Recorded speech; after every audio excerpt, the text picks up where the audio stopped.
come on, you'll automatically have us, right? Gail Ivy says, she says, speak, brothers. She said, speak on our topic last week. Elizabeth Beasley, she says, what's this? She said, a lot of people don't want the help. And she talked about her best friend that she tried to help and that did not want help. And Joyce Darcy, she said, keep on the conversation and keep it flowing, guys, wherever we at. Whether we on the beach or whether we on the set. Keep it real. Keep it real. Just keep it real. Ron Allen, he talks about great show, great interviews. Mm-hmm. So we're going to be reading your compliments as we Did my mother send in a comment? No, I didn't see one from your mother. And my mama don't watch the show? Well, I don't know. She probably tells you personally. She told me she watched the show. Maybe there's another comment area. No. It's not another comment area. Mama watched the show. Mama watched the show. What would Mama tell you? She said it was a great show, and she said something about it online. Oh, she did? Okay. You don't think my mama lied? What's your mama name? Jackie Jones. You don't think she lied? Jackie Jones. No, Jackie wouldn't lie. She wouldn't lie. Well, I'm gonna have to see where she's leaving her comment. Maybe on Facebook. You think? She may be leaving them on Facebook versus on the YouTube. Okay. We're reading comments from the YouTube channel, and we were driving people to start watching us on YouTube. Okay. And subscribe to the channel, so when we come on, you'll be able to see us, and it'll let you know that we're on live on our YouTube channel. So you shouldn't call my mama a liar. She just probably put it on Facebook. I never said that. You said that she didn't comment. She didn't comment on YouTube. You said don't call my mama a liar. Don't put me in there. So you're always trying to drag me over into something that I did not say. You said that your mama made me the comment. Yeah, I said, did you see my mama's comment? And you know that I was reading the comments from YouTube and not Facebook. I didn't know that. See, yes, I went progressive. Yes. I don't know what's up there on the screen. I can't. Yes. I went Yes, you did. Yes, you did. Mrs. Jones, you know your son. We both are praying for him. Shanan Jones, we're praying for you. We got a great program today, a lot of discussion, but we have a young man that grew up here at Liberty International Door of Hope Ministry, and he did a little time in prison, came out of prison. While in prison, the Lord touched him. He was always anointed as a kid to preach the word, but the Lord touched him in prison. He preached in prison, got out of prison. Now he is the preacher man in the hood. And we're going to bring him on. And I interviewed him. And he's going to tell his story. Shanan and I, as well as a lot of other pastors, we are concerned, and ministers concerned about the gun violence, the killing, the anger, the hatred, the jealousy, the envy, the selfishness that's taking place in our society today. So Redonis Brian is a young man that's preaching to his peers, people who he sold drugs with, people that he robbed with, people that he did things with, and giving them the message of love, the message that Jesus taught. We must reach out for the least, the less, the lost, and the left out. Join me now as we interview Redonis Brian, the preacher man in the hood. And Shanan and I will be back with more right here on Straight Talk. Well, welcome Redonis.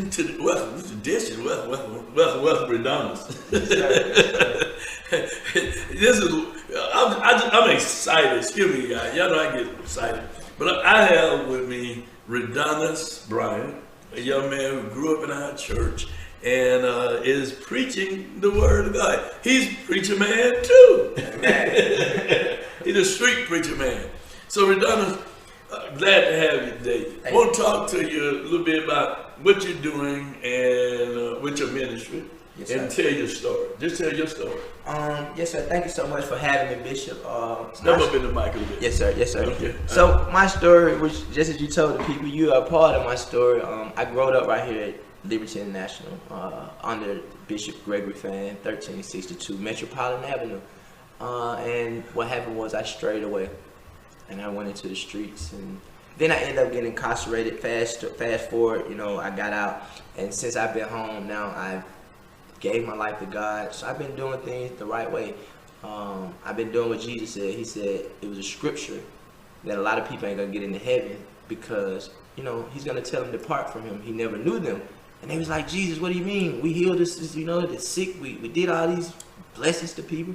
He said, yeah, but I never knew you. He said, I was hungry, you didn't feed me. I was naked, you didn't clothe me. I was in prison. So what I did was I said, I'm gonna go do all the things that Jesus said that we're supposed to do, because the biggest blessing that I look forward to is receiving the crown of life.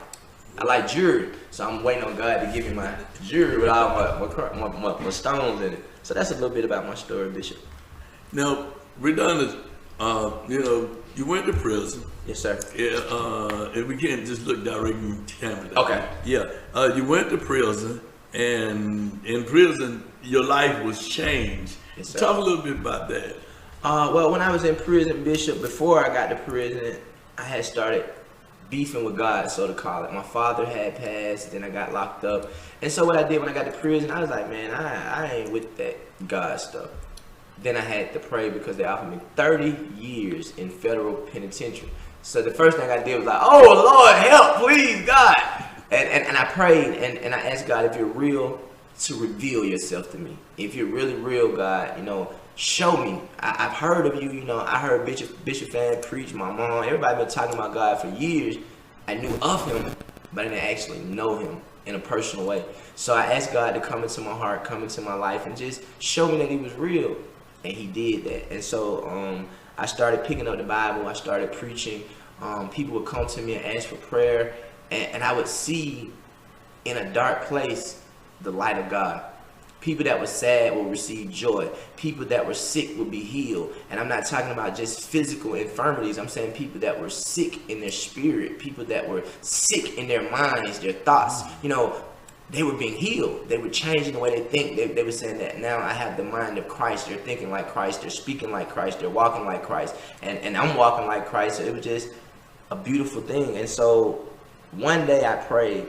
I got on my knees and I complained to God. I said, God, I'm tired. God, I don't want to be here anymore. I don't want to do this anymore.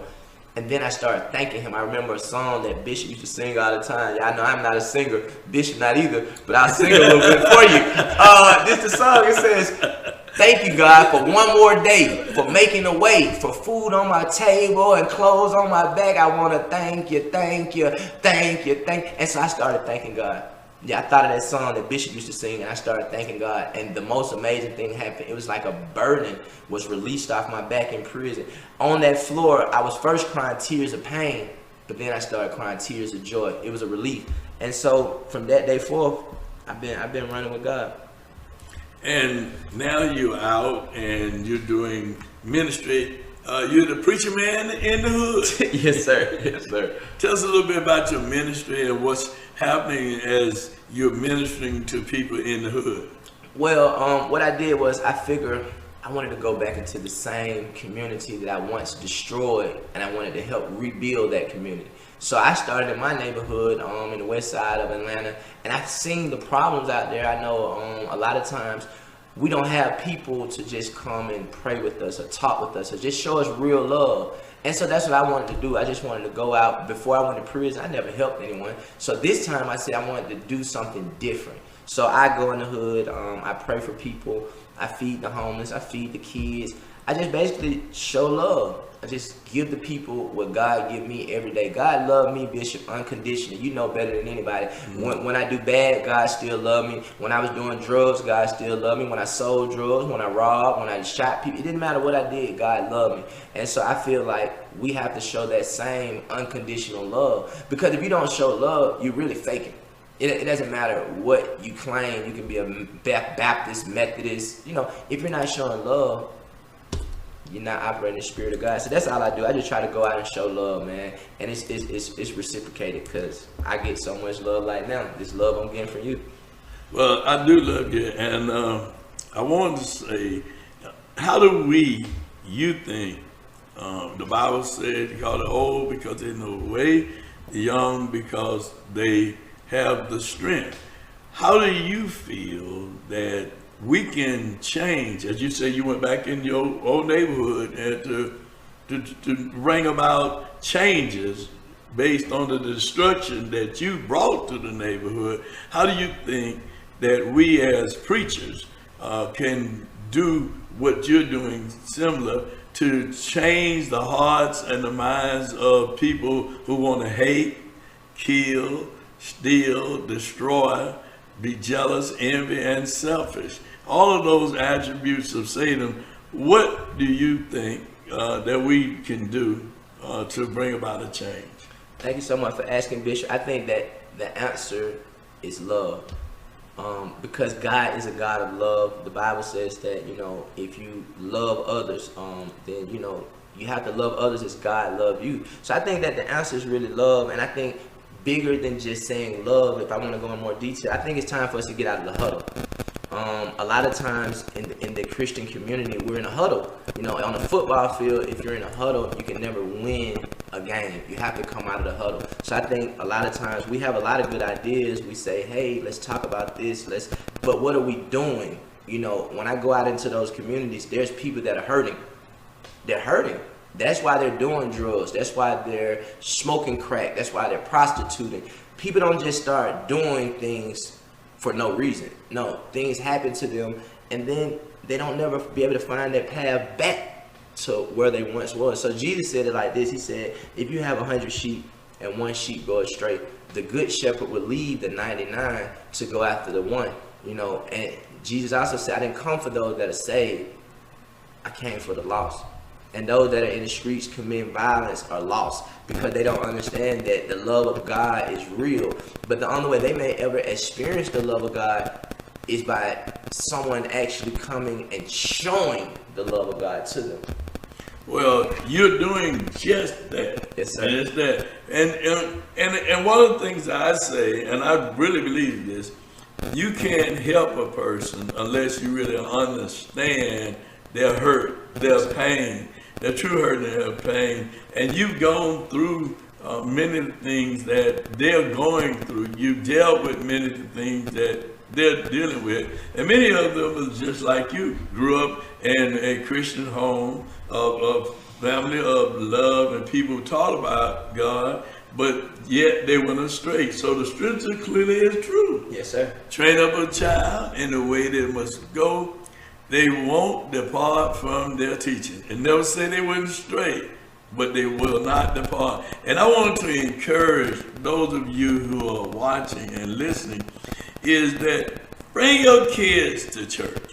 Take them to church and let them understand the word of God. So when they get older, they won't depart. But if they never heard it, they don't know anything about it, they don't have anything to come back home to. Because as far as they're concerned, they never left home. Seriously. So, Redundant, thank you so much. Looking forward. We're going to be licensing him the first Sunday in August. You'll see it at Liberty International Church. The preacher in the hood, the preacher man, Redundant Bryant. Well, God bless you. And we're going to go on a little bit further in the program today with my co-host, Shanan E. Brown. Did I call Shanan Brown? Oh, I mean Shanan E. Jones. He should be a Brown. I'm Greg Fann, the preacher man, right here on Straight Talk with Black History Facts with Brother James Brooms. This is Edward Dwight.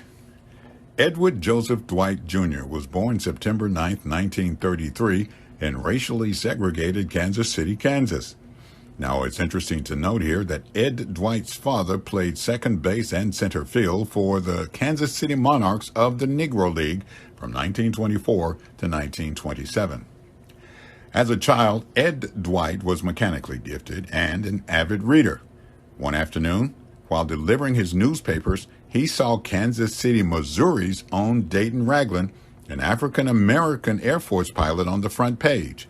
Seeing this inspired the young Ed Dwight to choose this career path as his own.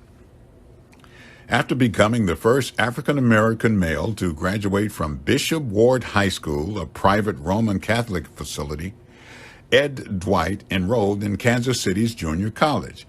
He graduated there with an associate degree in engineering in 1953.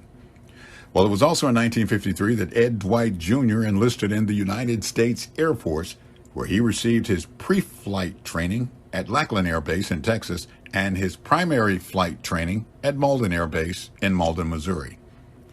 After becoming a second lieutenant in 1955 while assigned to Williams Air Base in Phoenix, Arizona, Ed Dwight began taking night classes at Arizona State University, where he graduated cum laude with a Bachelor's of Science degree in aeronautical engineering.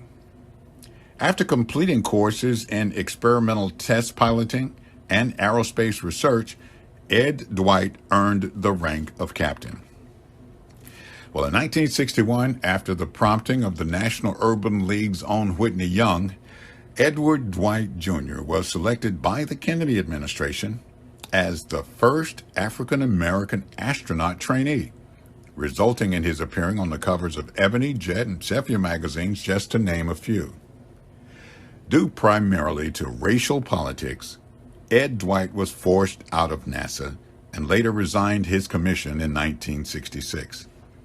After working for IBM, Ed Dwight became a successful construction entrepreneur, while at the same time he began developing his sculpturing and artistic skills, which in turn led to him receiving a commission from Colorado's very first African-American Lieutenant Governor, George L. Brown, in 1974. Well, after receiving his Master's of Fine Arts degree in 1977, the National Park Service requested a series of bronze sculptures for its St. Louis Arch Museum entitled Jazz, an American Art Form.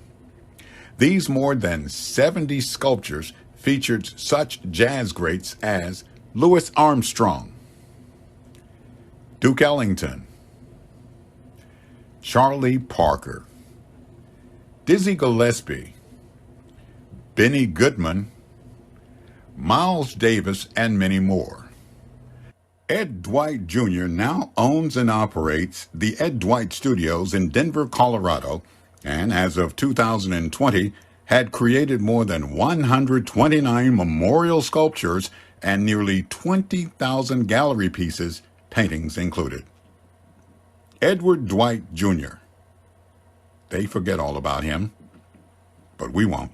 It's been Black History Facts with Brother James Broom right here on Straight Talk. Join us each and every Friday from 7 p.m. until 8 p.m. with yours truly, Greg Fann, the Preacher Man, and Shanan E. Jones. And do share these Black History Facts with your family and friend, and do tune in to Straight Talk. Won't you? It ain't nothing but Straight Talk. Well, great interview with Redonis. I'm very proud of him and the work that he's doing with, in the hood. Good brother. In the hood. And looking forward to licensing him on the first Sunday in August. You know, I started my ministry in my trial sermon. I preached it in August, the fifth Sunday in August in 1971. Okay. 71.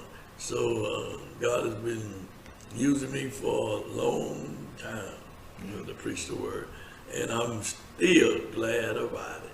So, but Edward Dwight, the Black History Fact. Thank Brother Broom. great story about this young man and his journey through, and still doing work, but his journey through, and how he didn't let the racial problem that stopped him. Yeah. You know, we always been creative people. You know, we're resilient people. We are not going to let anything deter us from our goals or ambition in life. We may be going this way, and you may put up a stumbling block, but God will lead us another direction, and we'll still prosper, carrying out what God has given us to do. Yeah. So, you know, this thing about democracy, our country, we're looking at what's happening in Haiti. We're looking at what's happening in Cuba. We're looking at these countries who desire to have a democracy, a democratic society where they can actually really control their own destiny. We have been that flagship, right, for other countries that have been under dictatorship that say to them, you know, that's why people come to America, because it's a land of freedom where you get great opportunities, right? So now democracy is on trial. And we see that the Congress is trying to hold an investigation on what happened with the insurrection. But we see that the Senate voted it down. They don't want the investigation committee. But Congress passed it. So Congress is now empowering a committee to look into what happened on January the 6th, right? So now the rule was, or would be, that the Democrats would have so many and the Republicans would have so many.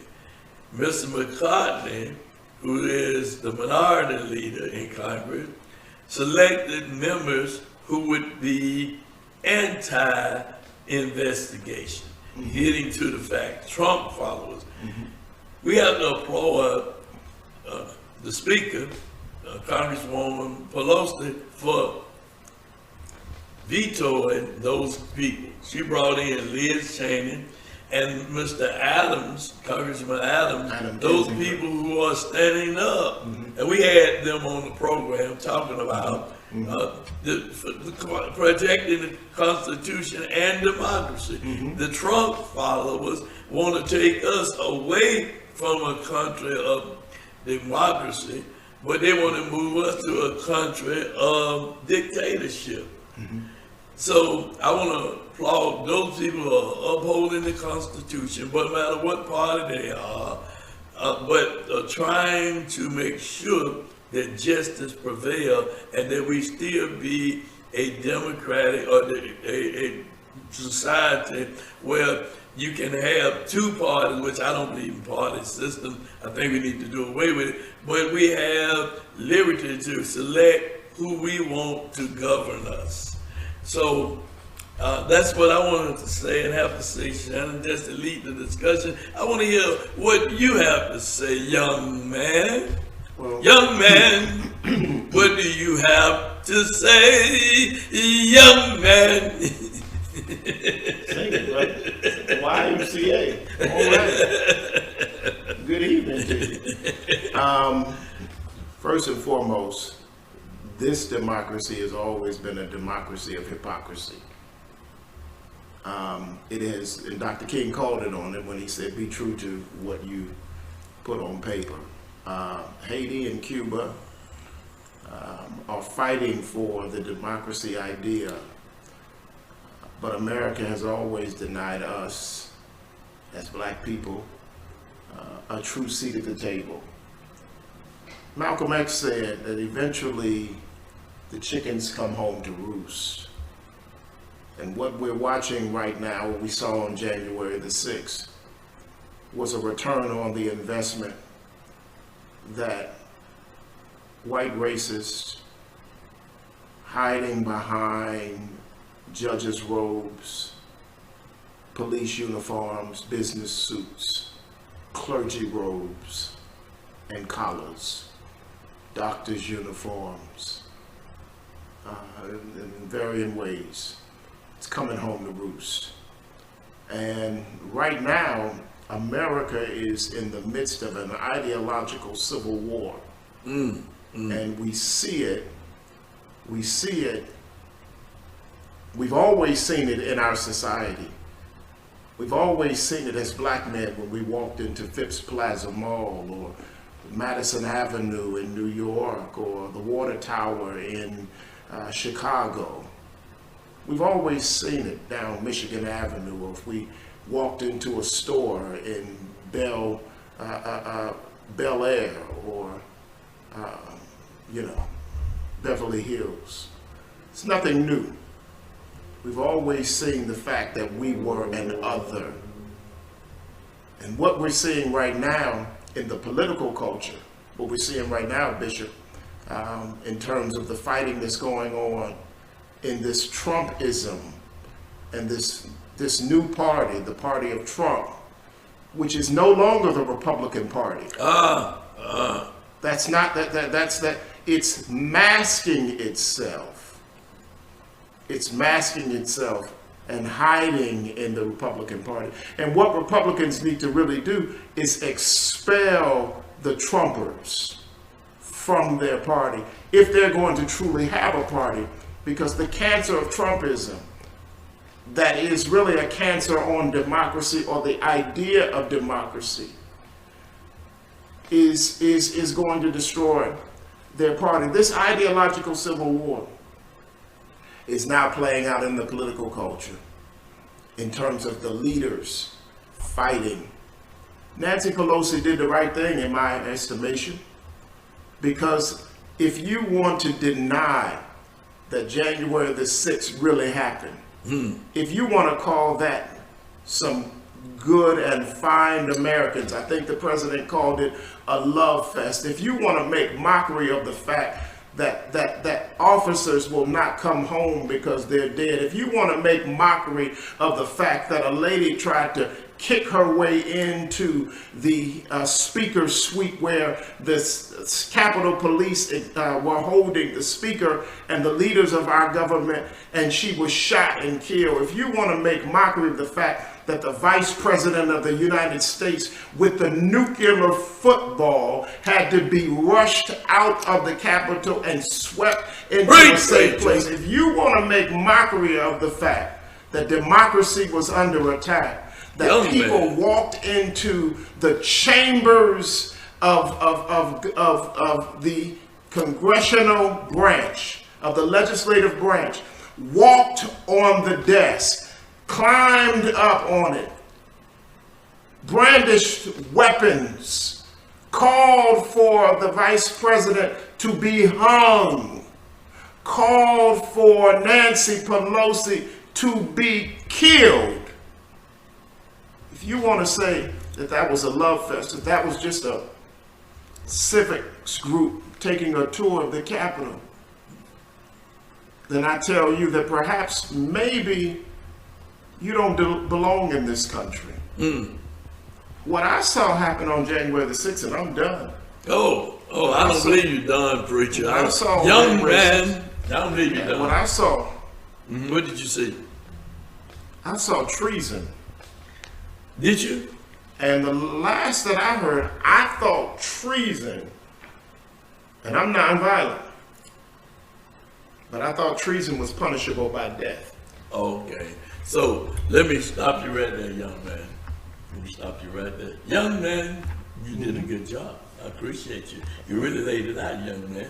You remember the congressman from Georgia who said it was just a tour. They was just touring the Capitol.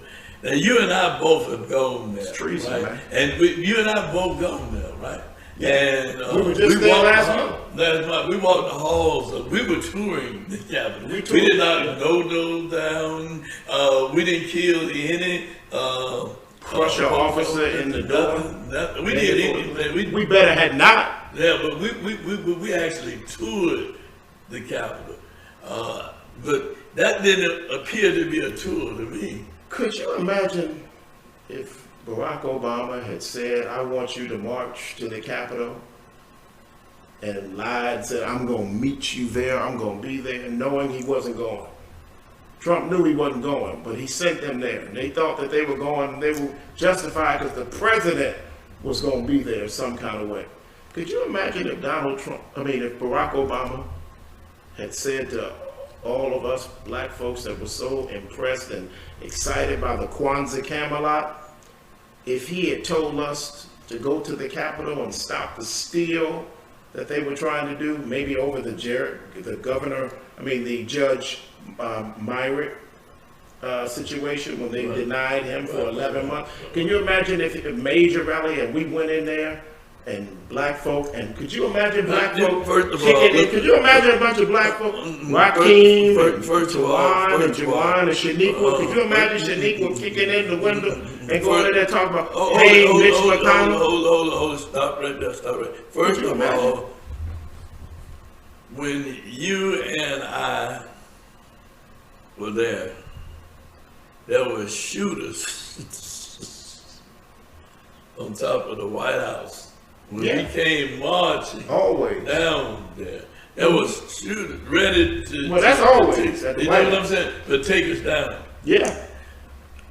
There were shooters. They would have shooters. They sure would have. There that would be trying to take us down. Now remember when the Harmon bus rolled up. Now remember this. Now let's go back a little bit, just a few months. Yeah.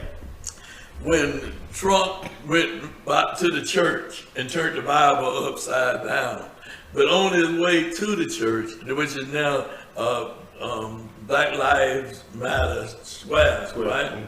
So when Trump was leaving, going there, you had those same police officers who were empowered to beat people, with the Attorney General with him, other people with him, beat American citizens who was protesting, who was actually protesting Trump that day, right? They broke one man's arm. I mean, really just beat them, gassed them. I mean, you see that ordered to do this by the then President of the United States of America. Yeah.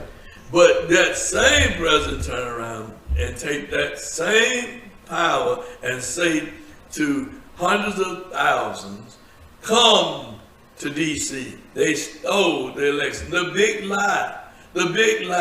And you know what? I am equally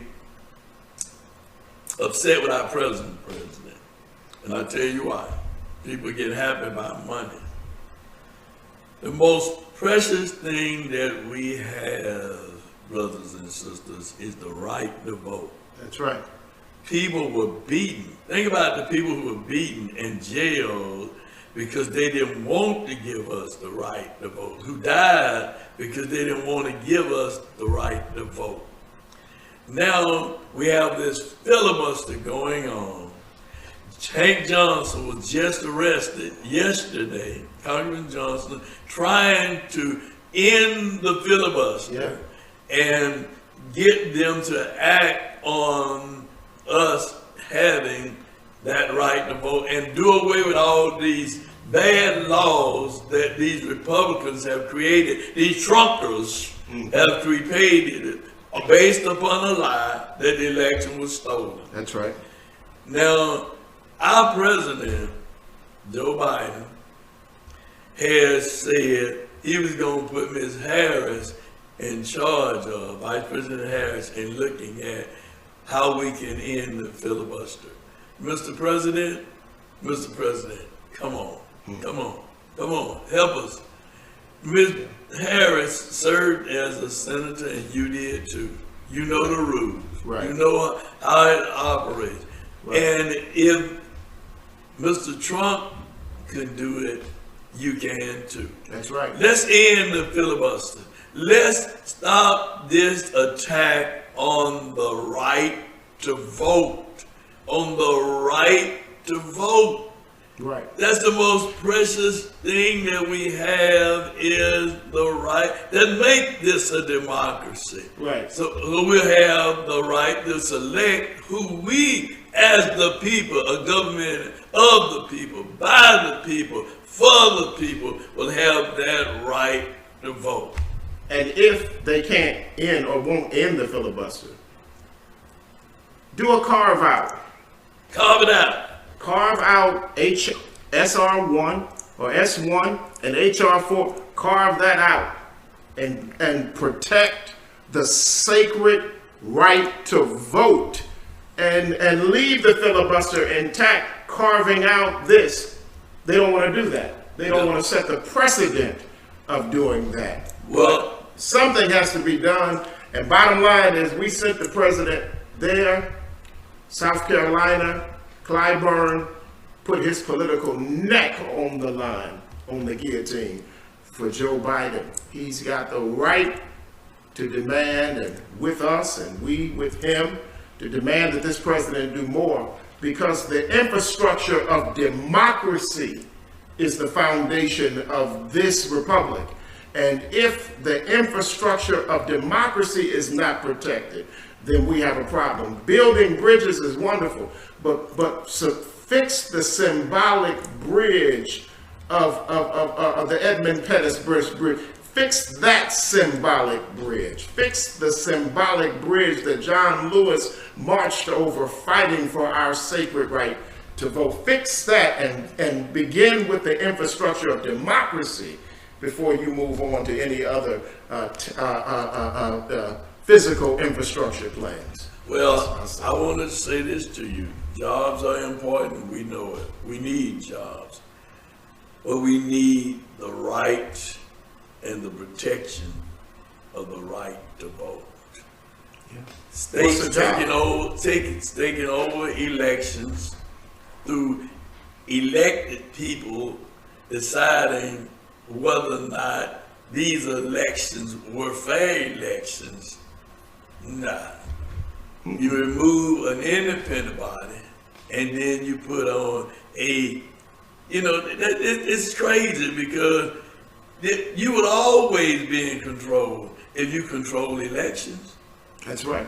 You will always be in control if you control elections on a national, state, and even on a local level. If you control the elections, right, it is supposed to be free and impartial. It cannot be free and impartial when it's controlled by one party over another party to select who is elected. Right. So now what we have is the trunkers, the liars that continue to perpetuate the lie that the election was stolen, and that's the reason why we must do what we must do.